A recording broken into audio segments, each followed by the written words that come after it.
bil ringot se min bum do ngai don lo ti po kha kan hetaloni antinan o speaker ming mera ming ten lam ta ka chuan ya kha ani a chu lo chu work order om lo om kher tho ang chi kha chu a om ring lo a kan pe zel don ti nan ruling lam ni om takin elam pang kan thu soyan ro soi fiang hau zel maya hi chu akal phung chu ani lo tin a ring speaker soi fia lo chuan thu dik lo mi pin an thadon ta tani hela hi in chan zel pu robot ro mo ro te somang pu speaker kalome kan house leader le finance minister zom tak ka zo bel na chu pakhat na kha treasury holdings sarkar na RBI asum ni zat kha noi veibel se sang khan le ti kha ani thu kan house leader in Australia kan finance minister in kha suma khan loan saski loan ang chi thil danga man theilo engzat nge onia oma khasum treasury holding sa khan annual plan noya kan sum tak kan annual plan mi kha engzat nge om ti kha ka zo bel na pakhat na ani a pani na chuan hei bil pek lo ti hi lar khop maya alian tak pek lo te po hi mi ni ril chu oma ma se ngai poimo om ve deu tham si lo pu speaker kan finance minister ta na har satur ni lem lo hei chanchin bumi ten advertisement bill ang chi te an lak tur ve ang hi bill bat om ni te poin an soya hei hi pek tak thuai theni don lomi a chan chu asuma tham pon si lo wa ti kha ka zo bel na pani na ni lo me le theng a chang turin finance minister Lalduhawm lo somang pu speaker tuna kan sum nei hanen hi chuan a thamuan thak mange ti zat mai sum kan han nei hi ati theya amaro chu heng hi pet chwale tur ania department ranga heng zinga hian saski te po atele a detail te chumizat khamizat saski engzan nge abang engzan nge ti hi soi thei a harviawa amaro chu atam ber hi crore sang khazani samni pathum vel hi saski atanga kan don kan pek chwale tur ani aba khachu khatiang khani atin hei financial year atop dona heta hian kum kallai kan budget ang khakan din mun chu ani maya elai kan pass ho ang khan kan kal mai ani then ways and means January ni sa kumin January nulama din la to em pi kha lak kan nei lo ti ani a chan na chu then ways and means si lo la po ni ilangin leiba anga khatia ngai tur khani lova voina kan la nak tu ka kan rul le a chuan atuk le kan la le atuk le kan rul le tun kara kan la kar le kan rul le khatia kwal khani ta chuan kan lak zong kan bel khom ka chuan an va puk nem veti tur khania ma se kan rul le zela kha sarkar thilom dan ani hrim ti kan soi do a tin opening a hian negative balance aom ti hi chu aom fova negative balance nei lo wa kan om kum hi aom lo mai thei ka soi swal lo chuan a chan chu sarkar in la chong zel kan nia leba in ro chung chho zel kan nia khang awang khan negative hian balance opening balance hi kan nei lo thei lo thin ani tin scholarship pek lo na san hi technical thil eng mo wang ani kan students organization te point thilom je chuan hrechiang khopin ka ria hi central atanga kan don atlai thinawang te po hian ahuna hian pek thelo ani thina scholarship hi ti tlai lo from tum te u kan in tia kan in nor renga amaro chu central lam atanga local tlai le helai no pangten account anti fel lo khan apek thei chuang lova chung neu ti fel lo chu ala om ani mel tin work order om lova na tho ti hi nia contract na rei to tak tho si lo hi alo om nual maya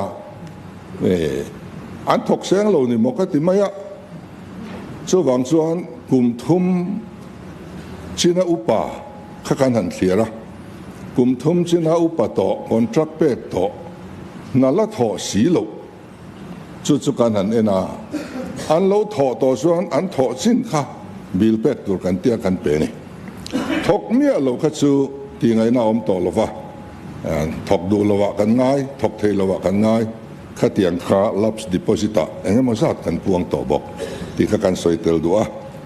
tin work order til lova na tho hi atam ang reng khop maya pu speaker azot tu kan member zo om tak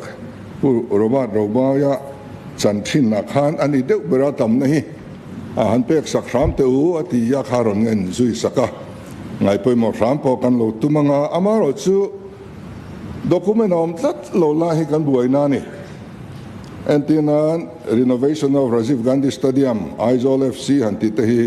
noi som ni pasari vel alo ni a tin laying of artificial turf at Rajiv Gandhi Stadium han ti te po hi crore nga ania kan handap ngata faila chuan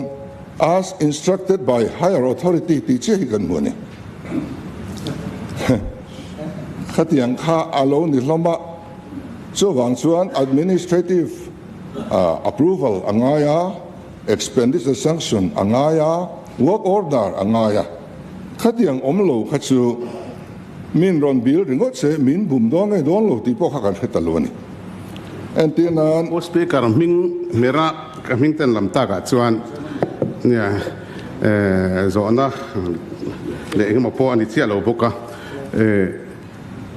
kan soibel du oma heta pon ka soi to Rajiv Gandhi Stadium astroturf football astroturf pha kha lung leya kot khe sawanga pha theilo lak son ngai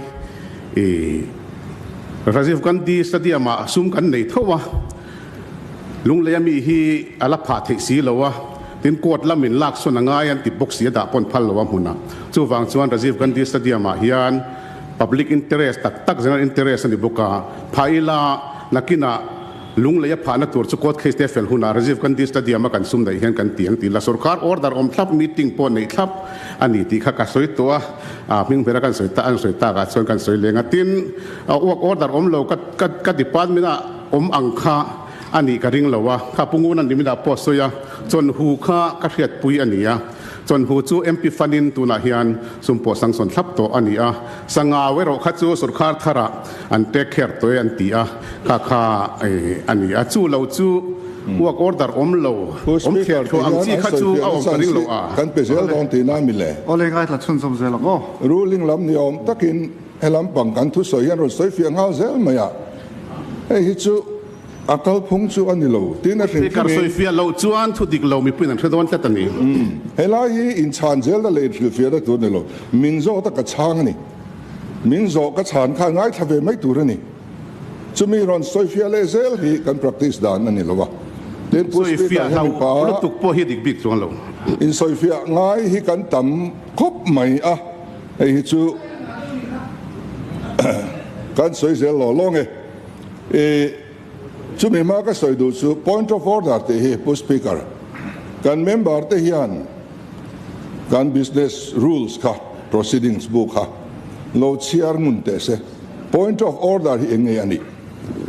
kan session chunga point of order kan din pui reng hi point of order thling pakhat ma kalamulo chu wang chuan kan mi siu sa ni hang te hi chiarila point of order atlin chuan ngoi turani Chief Minister po ni se min point of order arrest wanin angoi turani angai thaturani ma se point of order tlinglo ma ni sul nu porso soibam du na vai mai kan din pui a he ni chu phalo che nia khongai khala ka kan soi fi du rem cha kan la lo lo nge kan ma khan om veka rules kha ke ula rule number 334 kan point of order chung sang asya chuta chuan asaya chuan point of order raised theina ta chu rules kalin statement an tian constitution kalin thil ti omen dan kala omen ti khani a tin point of order raised lo na tur ta chu member hian information a deal tur ani lawa kha para rule number 334 para 6 a le b khan information a deal tur ani lawa ti le opposition a sawi tur ani lo ti omani a member shall not raise a point of order a to ask for information or b to explain his position ti omani chu vai tu na kan house leader in a soi khachu a valid deu em o chu kati a tin amai ro chu mi in statement siam aduni chuan house a 335 rule number 335 khana siam theni maset chu mi tu chuan secretary ne na in writing in a pe anga speaker in RMT chuan tit statement a siam du chana kha fiatakin a jek turani ti ani boka 334 le 335 ka kan ma chewa khoi lo ani la tin kan nen du chu member te minister te amo tu te po ni se statement pe turin kan in soma statement pek laya lo in au boemo lo in ti boemo hi chu iching lo shamila he diktak chuanin aming in speaker kan nia a kai shoi tu kan ni a member te kan zalen theu kadua kan du zong te khanan sei hi a hanin khapi a shom timi kani a amara chu kan speaker hi ane ma mani ti hi ari ring khop ania member te zalen na ka pek du wang chuin heng te po him se thiam ula in khap ngai mo in thuti ngai mo ang boro chi thleng lo ram samila ti kha rem sak em a point of order sang khan kan sai fi le du bokani ti khan khoi in house leader sai tu la nei chon po speaker kha kan dan chu cheng khop maya mani in sai fi nan point of order ri man lo tu ti kha lo sia kul mai ni kha zom from toila thangotang then elai Rajiv Gandhi Stadium țawngka khatiang kha an mamo na te alonia thilti thei ani chuan sports council atangin danangin an process turani danang thapin an process anga administrative approval an deal anga expenditure sanction an deal anga work order awmbok turani chutiang omlawa thunei tu sang jok tan thu min pek angin ti ri ngot atanga hetiang ngah hetiang zat man tho hi a hrisel lovani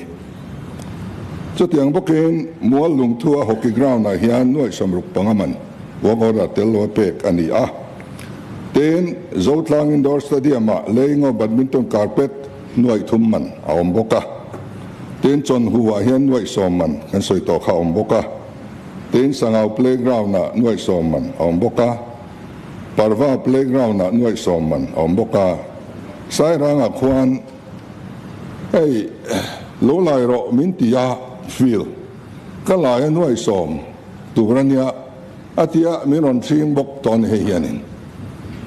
khatiang ringot mai khagan lo pe dong e don lo kha hiat thiam kha har le to maya chutiang bokin lung puizol local council ten lo lai ro min tia feel kan laya JCB kan roya darkar za kan roya chumi man chumin pero ron tile bokani tu na hianin khang kha tam taka oma tu na kan monitoring committee po hian hei lo hi tam tak an hai chhuak me kani chu press conference te kova soifia te pon tum ni in kria tiang hiania thil hi alo por khop maya khatiang kha amuna kan kala kanin tira mi hian chen heti sa miron thing ringot maya eng ma document om silova kan sports minister in lo tiro min tie lom ti chongkam ringot ania ati tak nge tak lo po kan rep thei to bok silova vain teu kanin tia kanin tira na te lo tho tak khachuanin a thai kan tia kan pe ram ani chu tiang chuan na extra min siam nim ang khop maya hetiang hi sarkar kalphung thara chuan om to lo tura kan ngai ni